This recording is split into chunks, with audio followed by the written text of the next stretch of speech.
Let's all do something good today. Hey y'all, welcome to Dad Does Dinner. Tonight we're doing my favorite meal. It's steak night. Behind the camera I got Medium P. A couple of years ago my older son Sawyer was really into rap music. We decided we all needed rap names. So Sawyer, he became Big E Head. He's got a rather large head. Peyton, he became Medium P. We figured there was a lot of big and littles out there, and we thought, Medium P, that's unique, and so is Peyton. And then of course they dubbed me Heavyweights, probably because of my slim girlish figure. So steak night. So in order to prep for this, there's a few things I want to go ahead and get going. We're gonna have steaks, baked potatoes, broccoli with cheese sauce, and French bread with roasted garlic butter. So the first thing I want to do, I want to go ahead and get my garlic going. So I got a nice head of garlic here.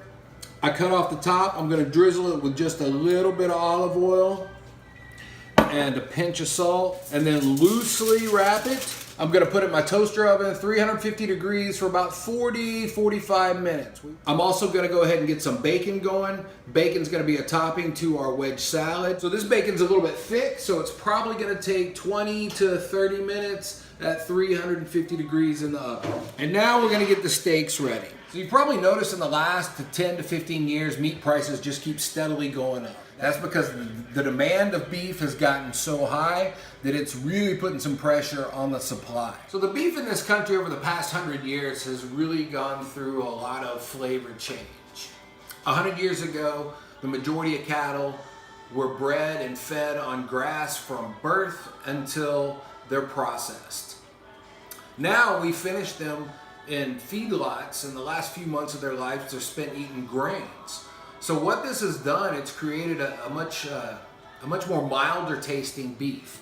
And also they're fed a lot of corn. Corn's high in calorie and low in nutrients, and thus our meat has become fattier and not as healthy for us as it would have been if it were just fed on grass.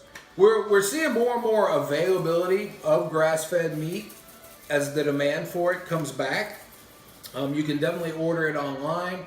If you get a chance, try some Argentinian grass-fed.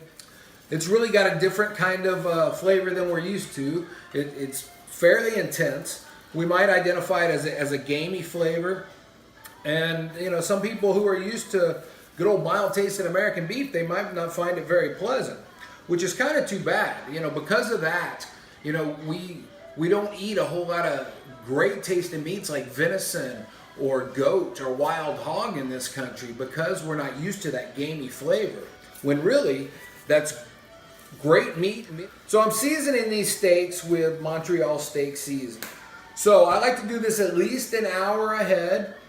That gives the seasoning time to start to penetrate into the meat, and also it takes the chill off the meat. I like the meat to be as close to room temperature as possible. That way you have less transfer from cold to hot, which kind of ends up steaming the meat if the meat is too cold, and it just gives it a different texture. Now certainly I've taken them right out of the fridge and thrown them straight on the grill before, and you end up with a good flavored steak. But the best way to do it is to get your meat close to room temperature. What we like best around here are oven baked potatoes. You drizzle them with a little bit of olive oil, hit them with a little bit of salt, and just roll them up. So I've got my potatoes all wrapped up. I put them on a sheet pan. I have found that every now and then some olive oil finds its way out of the foil wrap, and it'll make a mess of the oven if you don't do it on a sheet pan and you get a little leakage. These will take about an hour at about 375 degrees. So after 20 minutes at 350, the bacon is perfect. And now I'm gonna put in our potatoes. All right, our bacon's cooled off, and I'm gonna give it a rough chop. And then we're gonna soak this bacon in some maple syrup, and this is gonna go on top of our wedge salad. Talking about the beef industry reminded me of a job interview I had for a community college in Dodge City, Kansas. You know, Dodge City is a small, charming town, known for its historical significance in the Old West. What I didn't know till I got there was that Dodge City has one of the largest meat processing plants in America. But when I learned about that from one of the people on the hiring committee, he said that When the wind blows just right, they get what they call Dodge days, where you can actually smell the cattle and everything they do from the meat processing plant. Well, one of the days I was there was indeed a Dodge day, and when I smelled that, I thought, oh, my wife sure isn't gonna like this. Needless to say, I turned down that job.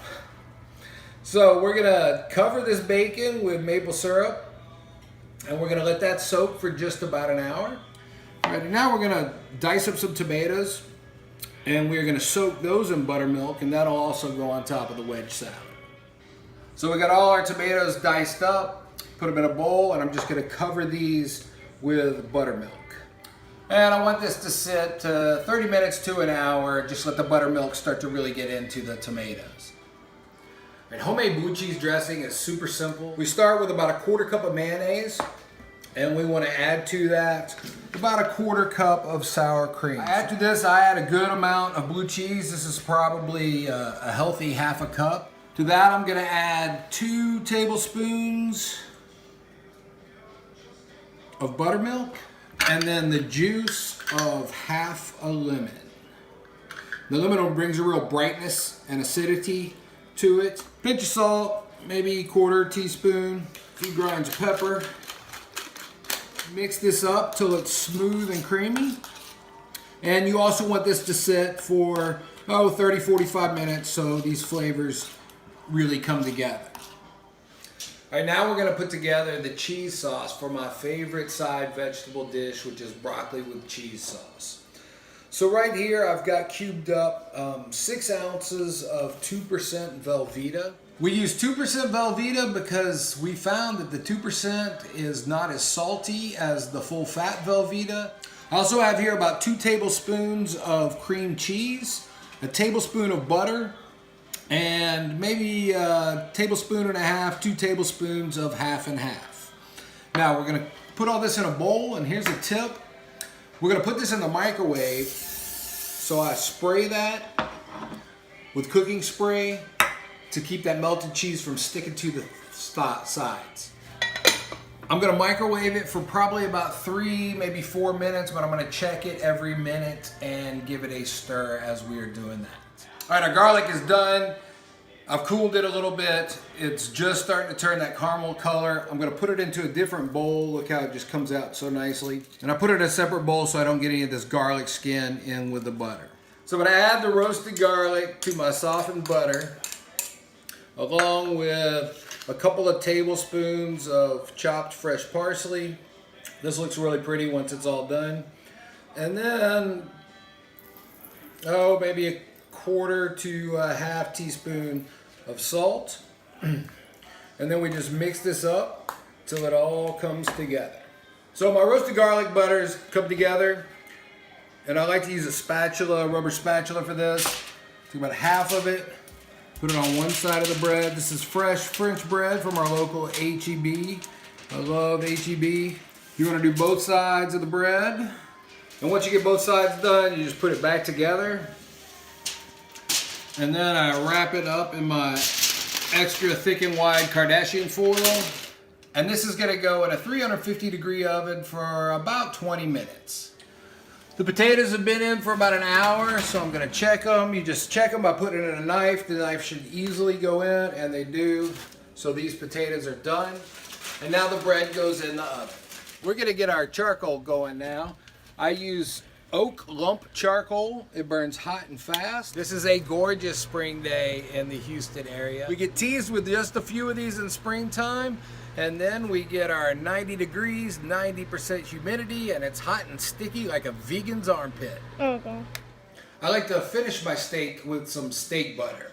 And so in here I've got a stick of butter. I'm gonna add to it a sprig of rosemary I just clipped out of the garden. And then I'm gonna smash 1 section of garlic. Put this in the pot, and this is gonna go at low heat for about 10 minutes.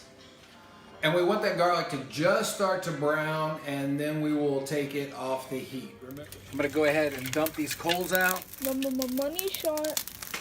I got 2 zones here. In case I have flare-ups, I can move the steaks off the flare-up. So I'm gonna put these on, and I'm gonna stay out here with them. So Sawyer's a fan of the New York strip. I like the ribeye. My favorite's a bone-in ribeye. Sawyer and Amanda don't like all the marbling and the fat that's in the ribeye. They don't like that nice unctuous feel you get when you bite into ribeye fat. The tenderloins, that's for Amanda and Peyton. Amanda's favorite is the tenderloin. So I'm going to put these on. I'm going to cook mine and Sawyer's. We like ours to the rare side of medium rare. Amanda likes hers to the medium side of medium rare. Peyton really doesn't have a preference. Peyton's not much of a steak eater, and that kind of makes me question the fact if he's really my son. Now mine and Sawyer's will take about 2 minutes per side. Now an easy way to check the doneness of the steak is use your hand. Your relaxed hand, press right there, that's rare. Squeeze it real tight, that's well done. So I make a light fist, and that right there tells me it's about medium rare. So I want to get a nice char on these steaks, but I don't want it to burn. So I want a deep mahogany brown on these. All right, these have been going for almost 2 minutes. I want to take a look. And see, that's a really good color there. Now with these tenderloins being so thick, I'm actually going to cook these on all sides of it. So I'm going to put that up on its side. All right, so these have been going about 4 minutes, getting a lot of flare. That's a good color. I'm going to move it off of the direct heat. I'm going to give that a test. Yeah, that's still really rare. By covering it, I get that nice smoky flavor. So on the steak butter, that's exactly what you want your garlic to look like. All right. So those steaks are done. They're rare to medium rare. I'm going to pull them off. I want to rest these for 10 minutes at least, maybe 15 minutes. Amanda's are looking real good. Still on the rare side. She does not like rare meat. As these rest, I'm going to go ahead and add a little bit of this finishing butter. Now we'll cover it loosely with foil. So those feel done. Remember, as the steak rests, the juices reset themselves into the steak. If you cut into it right now, you're going to lose all your juices. And also, they're going to continue to cook a little bit. Now I'm going to steam up some broccoli real quick. This is 2 grams of broccoli and about a quarter cup of water. Turn that up to high. Let that water boil, start to boil, then I'm going to cover it. Add a little salt. All right, so here we have our iceberg wedge of lettuce. I'm going to take some of the tomatoes and buttermilk, and then I'm going to take some of this dressing, and now we take some of our maple bacon. Get a good look at that. And now let's give it a taste. So that's cold, crisp iceberg lettuce, along with the sweetness of the tomato that has just a little bit of acidity from the buttermilk, the sweet and salty bacon, and all in that luscious blue cheese dressing that you made yourself. I'm gonna get the cheese sauce started. Remember, we're gonna do that 1 minute at a time. This is after 3 minutes. You see how it's nice, smooth, and creamy. I'm just gonna put that right on the broccoli. All right, let's take a look at these steaks. So these have rested nicely. Take a look at the ribeye. Oh, that looks just perfect. That's a nice medium rare. The New York strip. On the rare side of medium rare, just the way Sawyer likes it. And then we'll do the smaller of the 2 tenderloins. Oh, that's just perfect. That's a perfect medium. I'm gonna try a bite of this ribeye. It's tender, juicy. The finishing butter just adds another layer of flavor and juiciness. This is really good. You know, these are really weird times right now, and we really need to be looking out for one another. I was encouraged today when I went to the grocery store, and somebody stopped me just to talk, to see how I was doing. It made me feel so good. So do something good for somebody else today. Be kind to somebody. Have patience. Have love for one another. We'll see y'all next time. Yo, crew.